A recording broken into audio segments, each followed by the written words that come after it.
بلوچستان کی اگر ہم پوری کی پوری چیزیں ڈائنامکس دیکھیں تو بہت کچھ ہے اس میں بات کرنے کے لیے، but to cut it short and to get back to the point, جو کل ایک واقعہ ہوا کوئٹہ شہر کے لیے یہ نیا نہیں ہے، لیکن ایک طویل عرصے کے بعد عین کوئٹہ شہر میں اس طرح کی کارروائی ہونا یہ ضرور نیا ہے، اور اس کی توقع کہیں نہ کہیں ہم کر رہے تھے. جس طریقے سے بلوچستان کے طول و عرض میں دہشت گردی سر اٹھا رہی تھی تو یہ توقع تھی کہ یہ معاملہ یہاں تک آئے گا، اور ایک یہ بڑا معاملہ ہے.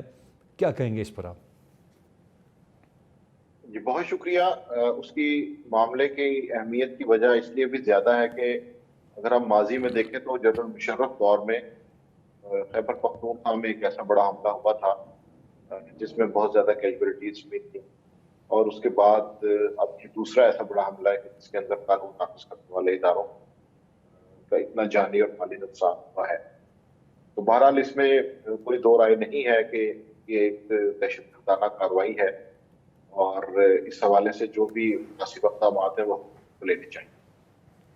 اب اس سے آگے چلتے ہوئے جب ہم اس مسئلے کی بات کرتے ہیں تو پوری دنیا کی طرح پاکستان کے اندر بھی دو تین بڑے اہم ایشوز ہیں. اس سارے معاملے کو ٹیکل کرنے کی دو تین اپروچز ہو سکتی ہیں. ہم نے دیکھا کہ 2013 میں میاں نواز شریف نے ڈاکٹر عبدالمالک بلوچ کے ذریعے ایک انگیجمنٹ کا سلسلہ شروع کیا جس کا کچھ فائدہ بھی ہوا، لیکن بعد میں وہ معاملہ ہو سکا. اسی طرح ہم نے دیکھا کہ اے پی ایس پشاور کے بعد ایک نیشنل ایکشن پلان ترتیب دیا گیا، اس کے تحت بھی کارروائیاں کی گئیں. اب یہ دونوں چیزیں جو ہم ماضی کی مثالیں میں دے رہا ہوں وہ اس لیے دے رہا ہوں کہ ان پر پوری طرح عمل درآمد نہیں کیا جا سکا. تو نئی اسٹریٹجی بنانے سے پہلے میرا خیال ہے کہ دونوں چیزوں کو سامنے رکھتے ہوئے ریاستی اداروں کو، خصوصاً سیاست دانوں کو یہ چیز سوچنی چاہیے اور یہ لاہ عمل سامنے لانا چاہیے کہ اس کی اسٹریٹجی کیا ہونی چاہیے اور کس ذریعے سے اس سارے معاملے کو کچلا جائے، حل کیا جائے. یہ معاملہ عسکری ہے، دہشت گردانہ ہے، سیاسی ہے، جو بھی آپ اسے نام دیں، لیکن یہ ایک مسئلہ تو ہے جس میں بے گناہ لوگ مارے جا رہے ہیں اور جس کی وجہ سے انرسٹ بڑھ رہا ہے. تو اس حوالے سے میرا خیال ہے کہ ایک جامع حکمت عملی کی ضرورت ہے. ہوتا یہ ہے کہ اس طرح کے بڑے واقعات کے بعد غم و غصے کی ایک لہر ہوتی ہے جس میں بیانات آتے ہیں، مذمتیں کی جاتی ہیں، لیکن اس کے بعد پھر معاملہ اسی طرح سست روی کا شکار ہو جاتا ہے. تو اگر یہ معاملہ اس مرتبہ بھی ایسے ہی رہا تو پھر ہم یہ توقع نہیں کر سکتے کہ اس سارے واقعے کے حوالے سے کوئی انصاف ہوگا یا چیزوں میں بہتری آئے گی. میں صرف ایک چیز ماجد صاحب آپ سے جو جاننا چاہوں گا، آپ نے ذکر کیا 2013 ڈاکٹر عبدالمالک اور انگیجمنٹ کا. آپ سمجھتے ہیں انگیجمنٹ کی کوئی گنجائش آج ہے یا ہونی چاہیے؟ بات چیت، ناراض ہیں، بلایا جائے، بٹھایا جائے، گلے لگایا جائے؟ یہ کرتے کرتے بہت کچھ گوا دیا ہم نے. میرے خیال سے جو اب میں جو اس وقت جو ٹون دیکھ رہا ہوں وہ تو یہ مجھے نظر نہیں آ رہی ہے. وہ یہ نظر آ رہی ہے کہ اٹس اباؤٹ ٹائم کل دیم. اب کیا یہی ہونا چاہیے؟ یہ میں ایک عام پاکستانی شہری جو جذبات رکھتا ہے، جس کی فیلنگز ہیں، جو شہدا کو دیکھتا ہے، چاہے وہ سویلین ہوں، چاہے قانون نافذ کرنے والے ادارے ہوں، چاہے عسکری ہوں، میں ان کو دیکھ کے کیا دل مانتا ہے کہ نہیں آئیں جی ہمارے ساتھ بیٹھیں، آپ بات کرنے کی پوزیشن میں ہیں یا نہیں؟ You have cross the red line and it is understood, اب آئیں آپ کو ڈیل کرتے ہیں. جی بالکل. پوری دنیا کی طرح پاکستان میں بھی دونوں اپروچز ساتھ ساتھ چلائی جاتی ہیں. ایک عسکری اپروچ ہے، ایک سیاسی اپروچ ہے. اور ہم نے خیبر پختونخوا میں بھی دیکھا کہ جہاں پر 10 سے 11 فوجی آپریشنز ہوئے ہیں، اس کے بعد ایک بات چیت کا سلسلہ بھی جاری ہوا ہے. تو یہ ریاست نے فیصلہ کرنا ہے کہ اس نے اس معاملے کو کس طریقے سے حل کرنا ہے، اور پھر ریاست کو پوری قوت کے ساتھ اس کے اوپر کاربند ہو کے ان چیزوں کو آگے بڑھانا چاہیے. پاکستان کا مسئلہ یہ ہے کہ ہماری سیاسی اپروچ ہو یا عسکری اپروچ ہو، دونوں اپروچز کو مکمل نہیں کیا جاتا، جس کی وجہ سے یہ سارا کا سارا معاملہ خراب ہو چکا ہے. اس میں اگر ہم یہ طے کر لیں، مثال کے طور پہ اے پی ایس ایک بہت بڑا واقعہ تھا جس کے بعد دل بہت غمگین رہے. ایک نیشنل ایکشن پلان سامنے آیا. اب جب اس کی اکاؤنٹیبلٹی کی بات آتی ہے تو اس میں ہمیں لگتا ہے کہ بہت سی ایسی چیزیں جو مسنگ رہ گئی، جس سے انتہا پسندی مزید بڑھ گئی. تو میں یہ سمجھتا ہوں کہ یہ فیصلہ ریاست نے کرنا ہے کہ اس نے کون سی اپروچ اپنانی ہے. وہ جو چاہے اپروچ اپنا سکتے ہیں, لیکن پھر 100% اس پر عمل کریں. یہ جو ہم نامکمل ایجنڈا کے ساتھ سامنے آتے ہیں یا 2-4 مہینے بعد اسے نامکمل چھوڑ دیتے ہیں, میرا خیال ہے اس سے نقصان زیادہ ہوتا ہے. گفتگو سلسلہ جاری ہے, ایک بریک کی جانے پڑیں گے, بریک سے واپس آ کر مزید بات کرتے ہیں, ساتھ رہیے. Welcome back. میرے خیال سے ہر سطح پر مبشر بھائی کوششیں کی گئی ہیں اور آئی تھنک کلیئرٹی ہے کہ ہم نے کرنا کیا ہے, لیکن یقین مانیے کہ جو ہمارے لوگ ہیں وہ درد رکھتے ہیں, اور اگر ان کو لگتا ہے کہ کوئی شخص بات چیت کے ذریعے واپس سسٹم میں آ سکتا ہے تو اس کو ہر ممکن طریقے سے لے کے آیا جائے, لیکن جب کوئی نہیں آنے کے لیے تیار ہوتا تو پھر شاید ایکسٹریم میئرز لیے جاتے ہیں. دوسری طرف ہم بات کرتے ہیں کہ جی یہاں پر freedom of expression, speech, movement, یہ بڑی کمپرومائز چیزیں ہیں. آن دا ادر ہینڈ ہم دیکھتے ہیں بلوچستان سے کس طرح کے ٹوپی ڈرامے اٹھ کے اسلام آباد تک آ جاتے ہیں, کبھی گوادر نکل جاتے ہیں, پتہ ہے کس ایجنڈے پہ ہیں, کام کر رہے ہیں, ان کو کوریجز مل رہی ہوتی ہیں. کب تک یہ آپ چلنے دیں گے؟ اب میرے خیال سے تو it's time to go hard on them now. دیکھیے میری رائے میں, چونکہ میں بھی اسے بڑا کلوزلی مانیٹر کر رہا ہوں, میری رائے میں ہماری جس کا ذکر ماجد نے بھی کیا اور آپ نے بھی اپنے انٹرو میں کیا, ہماری پالیسیز ایک تو بڑی ایمبیگوس قسم کی رہی ہیں, اور اس کے بعد ان کی امپلیمنٹیشن جو ہے وہ بہت ہی پور رہی ہے. یہ جو انتہا پسندی ہے, عسکریت پسندی ہے, دہشت گردی ہے, اس کے چلیے فورن ہینڈ تو یقیناً اس کے بغیر تو یہ ہو ہی نہیں سکتی. مطلب اتنے نیٹ ورکس کسی بھی فورن اسسٹنس ہیلپ کے بغیر نہیں چل سکتے, یہ تو لکھی پڑی بات ہے. لیکن ایٹ دا سیم ٹائم کچھ لوکل فیکٹرز بھی ہوتے ہیں, جس میں سب سے بڑا فیکٹر ہوتا ہے سوشل انجسٹس. اچھا, اس میں کوئی شک والی بات نہیں کہ جو ہمارا سسٹم ہے کرپشن کے لحاظ سے, اس کی وجہ سے بہت زیادہ جو سوشل انجسٹس ہے وہ پیدا ہو رہا ہے. مثلاً آپ کنٹریبیوٹنگ فیکٹر ہوتے ہیں, تعلیم کی مثال لے لیجئے, پاورٹی کی مثال لے لیجئے, ہیلتھ سیکٹر کی مثال لے لیجئے, اور پھر پولیس کلچر. یعنی آج کل تو پولیس کا بھی یہی عالم ہے, اور ہم دیکھتے ہیں پنجاب میں خصوصی طور پہ, مطلب جسے کہتے ہیں پولیس از ابو دا لا. آپ جو ہزاروں مثالیں یہاں پہ سائٹ کر سکتے ہیں. ایک زمانہ تھا ہم بڑا وائبرنٹلی ایکسٹرا جوڈیشل کلنگ یعنی فیک پولیس انکاؤنٹرز کو کور کیا کرتے تھے, اس پہ کچھ نہ کچھ اکاؤنٹیبلٹی ہو جایا کرتی تھی. اب تو بالکل نہیں ہوتی. تو جو بندہ کسی فیملی کا مارا گیا ایک جعلی پولیس مقابلے میں, اس کا کرمنل ریکارڈ بھی ایسا نہیں ہے, تو وہ تو کاؤنٹر پروڈکٹیو ایسے مقابلے ہوں گے نا. تو یہ صورتحال اپنی جگہ پہ موجود ہے, یعنی سوشل انجسٹس. اب آتے ہیں پالیسیز کی طرف. وہ جو آپ پہلے فرما رہے تھے, پہلے ہم نے گڈ طالبان, بیڈ طالبان, ایک پالیسی یہ رکھی, نتیجہ کیا نکلا؟ تباہی. اس کے بعد ہم نے کچھ جو ہیں وہ ایکٹرز بلوچستان کے تھے, ان کو ہم نے سپورٹ کیا کہ اوکے شاید یہ ہمیں ہیلپ کریں, لیکن وہ بھی کاؤنٹر پروڈکٹیو ہوا معاملہ. اب ان کا نام کیا لینا, آپ سب جانتے ہیں. پھر ہم نے کچھ لوگوں کو ریلیز کیا, کچھ لوگوں کو قومی دھارے میں لایا, اور بلیو می کہ ہم رپورٹ بھی کرتے رہے ہیں, اس پہ ہمیں ہیٹ بھی آتی رہی ہے. وہ کچھ لوگ جنہیں ہم قومی دھارے میں لائے تھے, وہ قومی دھارے میں آنے کے بعد اپنے سٹیٹس کو انجوائے کرنا شروع ہو گئے اور اکوموڈیٹ کرنا شروع ہو گئے ایکسٹریمسٹ ایلیمنٹ کو. یہ بھی ایک فالٹی پالیسی تھی. ہاں, تو اس کے مثلاً آپ نے نیشنل ایکشن پلان کا ذکر کیا, اس میں ایک لاؤڈ اسپیکر ایکٹ ہے. ذرا وہ مجھے بتائیے اب کتنی سختی سے اس پہ پابندی ہو رہی ہے. میں جس جگہ پہ بیٹھا ہوں یہ لاہور میں ایک پوش ایریا ہے جسے ڈی ایچ اے فیز 8 کہا جاتا ہے. اس کی بغل میں ایک گاؤں ہے, وہاں پہ 3 لاؤڈ اسپیکر سے صبح دوپہر شام ہمیں سنائی دیتی ہیں خطبات, اور اس میں پولیٹیکل بات بھی کبھی کبھار آ جاتی ہے, لیکن چیک اینڈ بیلنس کوئی نہیں ہے. یہ میں آپ کو ایک ہائیلی پروٹیکٹڈ ایریا کے اندر کی بات سنا رہا ہوں. سو بنیادی طور پہ میرا خیال ہے کہ ہمارا مائنڈ سیٹ ابھی کلیئر ہونے میں ٹائم لگے گا. ہم کیا کرتے ہیں, ہم لپ سروس دیتے ہیں, مذمت کر دی, پھر ہم ایک وہ اسٹیریو ٹائپ کا سٹیٹمنٹ ہے جس کو میں دوستوں سے کہتا ہوں جو اسپیچ رائٹر ہیں یا جو ایڈوائزر ہیں, کہ ہم دہشت گردوں کو مزید دہشت گردی کی اجازت نہیں دیں گے. یہ ڈکشن چینج ہونا چاہیے. دہشت گرد ہماری آپ کی اجازت سے دہشت گردی نہیں کرتے. اگر فورن ہینڈ ہے تو فورن ہینڈ ان سے کروا رہا ہے, ان کے اپنے موٹیوز ہیں, وہ بھی موٹیوز کافی زیادہ ان کو انسائٹ فار وائلنس کرتے ہیں. سو یہ ڈکشن بھی تبدیل ہونا چاہیے. اس کا مطلب یہ ہے مطلب سیدھا سیدھا جو اس پہ معترض ہوتے ہیں لوگ وہ یہ کہ آپ اجازت دیتے ہیں تو کرتے ہیں. بھائی انہیں اجازت کی ضرورت نہیں ہے. صرف ایک دنیا بھر کے پولیٹیکل سائنٹسٹ یا دنیا بھر کے سیکیورٹی ایکسپرٹس ایک نقطے پہ راضی ہیں کہ ٹیررزم کا جو واحد حل ہے, افیکٹو حل ہے, وہ ہے یوز آف فورس, جو کہ آپ کو ڈسپلنڈ اور ٹرانسپیرنٹ طریقے سے پرووائڈڈ کہ آپ ٹرانسپیرنٹ طریقے سے کریں. یہ نہ ہو کہ یوز آف فورس میں آپ انوسینٹ کو بھی ساتھ رگڑ جائیں.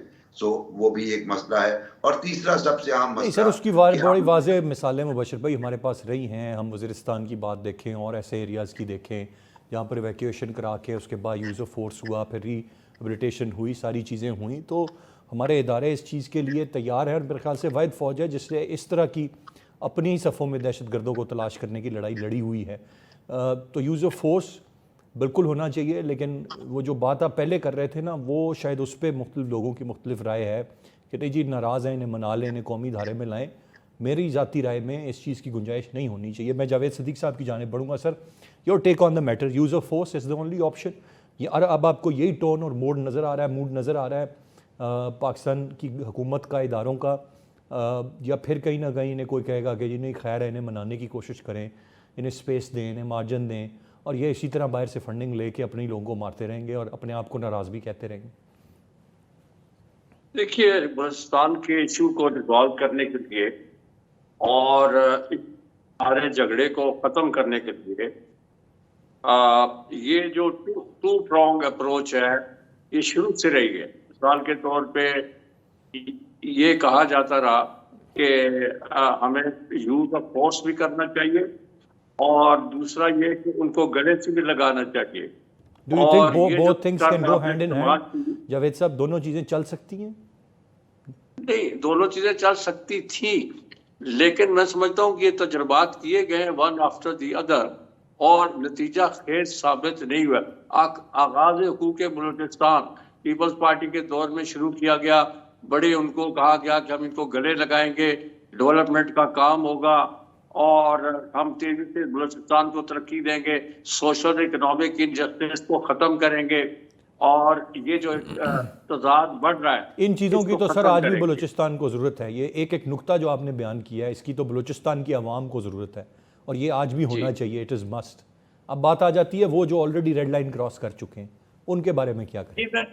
میں سمجھتا ہوں کہ کچھ جیسے آپ دیکھ رہے ہیں کچھ نوجوان لڑکے لڑکیاں کہتے ہیں, آ کے ٹیلی ویژن پہ بیان دیتے ہیں کہ ہمیں گمراہ کیا گیا, ہمیں خواب دکھائے گئے, ہمیں بتایا گیا کہ کیا مظالم ڈھائے جا رہے ہیں, تو ہم گمراہ ہو کے جاتے ہیں اور اس کے بعد پھر ہم اس راہ سے بھٹک جاتے ہیں. یعنی یہ اگر ہم نے وہ ٹیکٹکس یوز کی ہیں کہ جی ان کے to win the hearts and minds of Balochis, جو ناراض بلوچی ہیں, تو اس میں ہمیں کتنی کامیابی ہوئی. اگر نہیں ہوئی تو کہاں ہم نے غلطیاں کی, کہاں ہم راستے سے بھٹکے اور کیا کمزوریاں تھیں ان کا سرنو جائزہ لے کے اس کو پھر شروع کرنا چاہیے.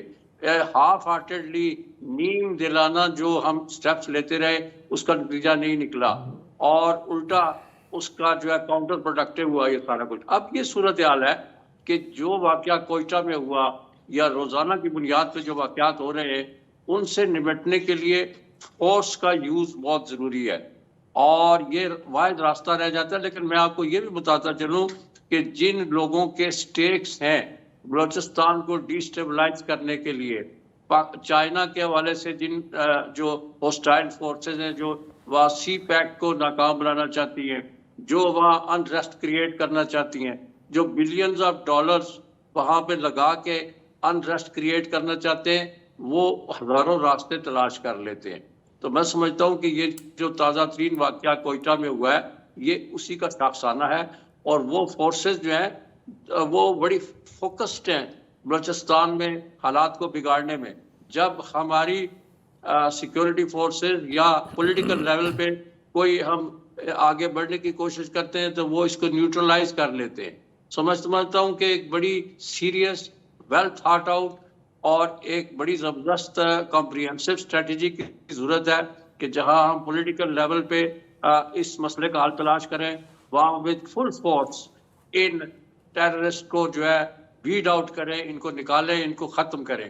اور ایک بڑا ریزالو کا کام ہے، بڑے عزم کا کام ہے، اور بڑے فوکس طریقے سے یہ کرنا چاہیے، ورنہ اس کے نتائج نہیں نکلیں گے۔ ہم نے پچھلے 60-70 سال میں یہ ٹیکٹکس یوز کیے ہیں، ابھی تک بلوچستان جاوید صاحب بالکل نہیں آپ ہو کا سکا۔ پوائنٹ آ گیا۔ گفتگو سلسلہ جاری ہے، ایک بریک کی جانب بڑھیں گے، بریک سے واپس آ کر مزید بات کرتے ہیں، ساتھ رہیے۔ Welcome back. ذرا آگے بڑھتے ہوئے تھوڑا سا اب سیاسی منظرنامے پر بات کرتے ہیں۔ ماجد صاحب، جو ایک چیز مسلسل دیٹس آن گوئنگ اینڈ وہ اب ان کو بے شک اس وقت حکومتی حلقے یا وزراء بڑکیں کہہ رہے ہیں، کیا نام دینا چاہیے، لیکن بہرحال وہ بار بار کچھ نہ کچھ کرنے کا ایک عزم ہمیں دکھاتے ہیں۔ اسی ماہ کال دیں گے، رہا کروائیں گے، اسلام آباد پر قابض ہو جائیں گے، یہ کر دیں گے، وہ کر دیں گے، ٹرمپ آ گئے، یہ ہو گیا۔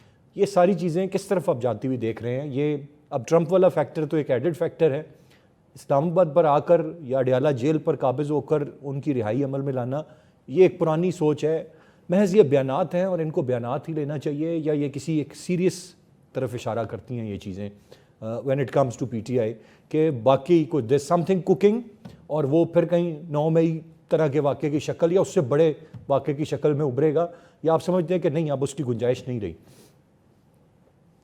جی بالکل، آپ کے جو سوالات ہیں ان کے 2-3 میرا خیال ہے نکات میں جواب دینا زیادہ مناسب ہوگا۔ پہلی بات تو یہ ہے کہ تحریک انصاف ابھی تک ایک کامیاب احتجاجی تحریک برپا کرنے میں ناکام رہی ہے، اور گزشتہ 6 ماہ کی جو ان کی پرفارمنس ہے اس میں خصوصاً پنجاب کے اندر وہ کوئی ایسا بڑا مظاہرہ نہیں کر پائے کہ جس سے وہ مرکز پر دباؤ ڈال سکیں۔ یہ چیز ذہن میں رکھنا ہوگی کہ جب بھی کسی احتجاجی تحریک نے سامنے آنا ہوتا ہے اور اپنے نتائج کے لیے وہ جدوجہد کرتے ہیں تو پھر ان کو ایک مین بیٹل گراؤنڈ میں آ کے اپنی جنگ لڑنا پڑتی ہے۔ خیبر پختونخوا میں وہ جلسے کر سکتے ہیں، کارکنوں کو امید دلا سکتے ہیں، لیکن اس کا کوئی فائدہ نہیں ہے، کیونکہ اس سے وہ امپیکٹ کریٹ نہیں ہوگا۔ یہ بالکل ایسے ہی ہے جیسے پیپلز پارٹی اپنے مطالبات منوانے کے لیے حیدرآباد میں، گوٹکی میں، سکھر میں جلسے کرنا شروع کر دے، تو اس کا ملکی سیاست پر تو کوئی اثر نہیں ہوگا، لیکن وہاں پہ کارکن کو وہ موبلائز کر سکتے ہیں۔ تو تحریک انصاف کو اس وقت میرا خیال ہے ایک اسٹریٹجی کی ضرورت ہے جس میں وہ اپنے اندرونی اختلافات کو دور کرتے ہوئے یہ سوچ سکیں کہ انہوں نے اپنی جو بھی مقاصد ہیں وہ کس طرح سے حاصل کرنے ہیں۔ اب اس میں 2 طریقے ہیں، ایک تو یہ ہے کہ ایک منظم احتجاجی تحریک چلائی جائے جس میں ہو سکتا ہے پھر جلاؤ گھیراؤ ہو، لڑائی جھگڑا ہو، گرفتاریاں ہوں، اور دوسرا معاملہ یہ ہے کہ کچھ جلسے جلوس کرنے کے بعد، امپریشن اپنا کریٹ کرنے کے بعد ملک کے ریاستی اداروں سے رابطہ کیا جائے اور ایک بیک ڈور چینل جو ہے وہ آن کیا جائے۔ جس طرح ہم نے دیکھا پی ٹی ایم کی حکومت آنے سے پہلے میاں نواز شریف نے گجرانوالہ میں اور ایک اور 2 جگہ پہ دھواں دھار جلسے کیے، اور اس کے بعد پھر محمد زبیر صاحب کی ملاقاتیں ہونا شروع ہو گئیں، اور اس طرح پھر ایک رستہ بنتا گیا جس میں میاں نواز شریف اور مریم نواز شریف خاموش رہے۔ تو یہ پاکستان کی سیاست میں 2 طرح کے پیٹرنز ہیں، لیکن تحریک انصاف ابھی ناکام ہے کہ وہ کون سا راستہ چنے، اور اس کے اندر ابھی فی الحال خامیاں نظر آ رہی ہیں۔ اس لیے مجھے ثوابی کے جلسے میں بھی کارکنوں کے لیے ایک امید تو لگتی ہے، لیکن کیا اسٹریٹجی ہوگی، کیا وہ بن چکی ہے، اس حوالے سے مجھے لگتا ہے کہ تحریک انصاف ناکام ہے۔ مبشر بخاری صاحب، what's your take on the metre? واقعی ناکام ہے، یا یہ اس وقت بظاہر کچھ کر رہے ہیں اور بیک چینل کچھ کر رہے ہیں، اور اچانک ہی سے یہ کچھ لوگوں کا ماننا ہے، اور وہ تاریخ بھی دیتے ہیں، وہ جنوری کی تاریخ ہے، اس میں بہت ساری تاریخیں آپ بھی سنتے ہیں، تو کوئی بیک چینل ایسا کچھ چل رہا ہے کہ اچانک ایک دن خبر آئے گی کہ اچھا یہ ہو گیا، اور یہ پیرالل انہوں نے they playing to the gallery, انہوں نے اپنے ووٹر سپورٹر ایک فین کلب کو مسلسل خوش رکھنا ہے، جو خوش ہوتا ہے کہ اس طرح کی جو یہ بڑکیں مارتے ہیں، حالانکہ خود ان کے لیڈر اس طرح کی بڑکوں کے خلاف تھے، لیکن پھر انہوں نے یہی طرز سیاست اپنایا، اور اب ان کے لوگ بھی آگے اسی کے پیروکار۔ جی بالکل، دیکھیے اگر آپ دیکھیں جو ٹرانسفارمیشن ہوئی بانی پی ٹی آئی کی 2011 کے بعد، وہ انہوں نے ایک نیریٹو جو نیٹ کیا وہ یہی تھا بڑکوں والا، اور اس میں یہی تھا دوسرے کو بالکل ان کے اپنے بقول بندوق کی نشست یعنی شست پہ رکھنا۔ تو جب وہ حکومت میں ہے تو تب بھی انہوں نے وہی والا نیریٹو برقرار رکھا۔ پھر سب سے اہم بات یہ کہ ان کے قریب جو ہم نے لیڈرز دیکھے جب وہ باہر تھے یا پرائم منسٹر تھے، سارے وہ تھے جو جسے آپ فائر برانڈ سپیکرز کہا جا سکتا ہے، یا پھر جو اسی نیریٹو کو زیادہ ترش انداز میں کیری کر سکتے ہیں. تو یہ پریویل کر چکا ہے پی ٹی آئی کے اندر. اور جو آپ سافٹ اسپوکن لیڈرشپ ہے یا تو وہ کارنر ہو گئی ہے یا وہ چھوڑ کے چلی گئی ہے یا انہیں نکال دیا گیا ہے کیونکہ وہ ان کا فیبرک نیریٹو سے میل نہیں کھاتا. تو پی ٹی آئی اگر زیرک سیاست بازی پہ یقین رکھتی اور ان کا جو ایکیومن ہے وہ ایکوریٹ ہوتا تو یہی ہوتا ہے جو کہ ماضی میں ہم دیکھ چکے ہیں.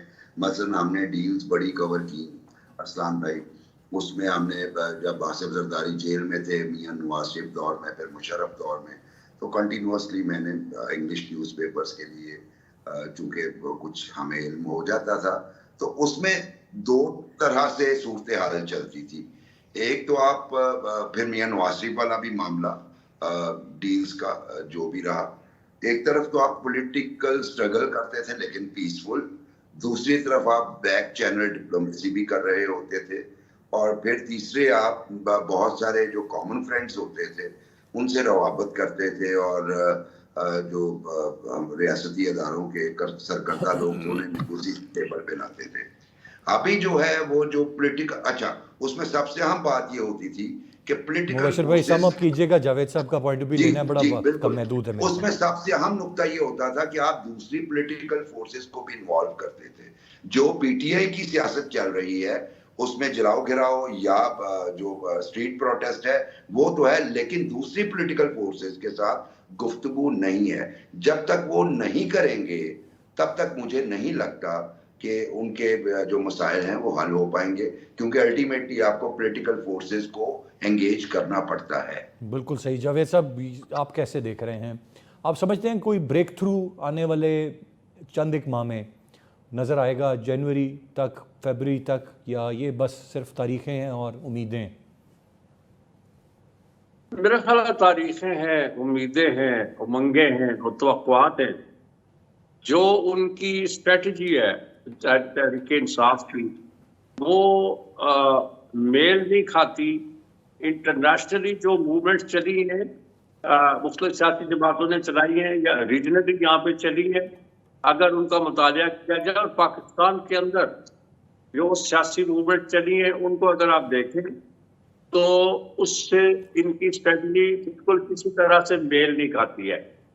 یہ ایک طرف تو فوج سے مذاکرات کے لیے تیاری کر رہے ہیں اور یا کہتے ہیں کہ روز اڈیالہ میں کچھ لوگ آ کے ان سے ملتے ہیں اور پھر سوشل میڈیا میں ایک لہر چل پڑتی ہے کہ جی بات چیت ہو گئی ہے, ڈیل ہو گئی ہے.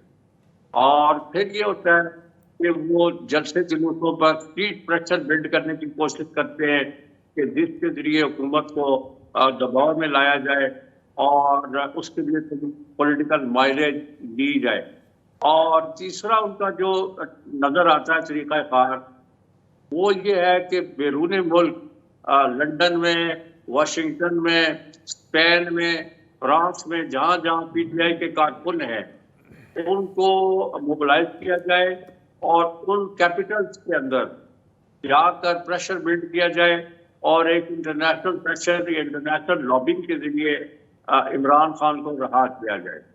اچھا, جب یہ کوئی بھی ان کی کارگر نہیں ہوتی ٹیم تو پھر یہ دوبارہ آ جاتے ہیں کہ جی ہم نے عمران خان کو رہا کرانا ہے اور نومبر میں ہم ایک بہت بڑی تحریک چلائیں گے. پھر سوابی کا جلسہ ہے, اس میں انہوں نے کہا کہ جی اب ہم واپس گھر نہیں آئیں گے جب تک عمران خان کو نہیں رہا کرائیں گے. تو اس کی جتنی بھی اسٹریٹجی ہے اب تک اس کا کوئی نتیجہ نہیں نکلا, نتیجہ خیز نہیں ثابت ہوئی. اور میں سمجھتا ہوں اور دیر ریئر چانسز کہ شاید یہ آنے والے وقت میں بھی نتیجہ خیز ہو. بہت شکریہ ادا کرنا چاہوں گا تینوں ریسپیکٹیبل گیسٹ کا. وقت ختم ہو رہا ہے آج کے پروگرام سے. اتنے احسان خالد کو اجازت دیجیے. اللہ نے کے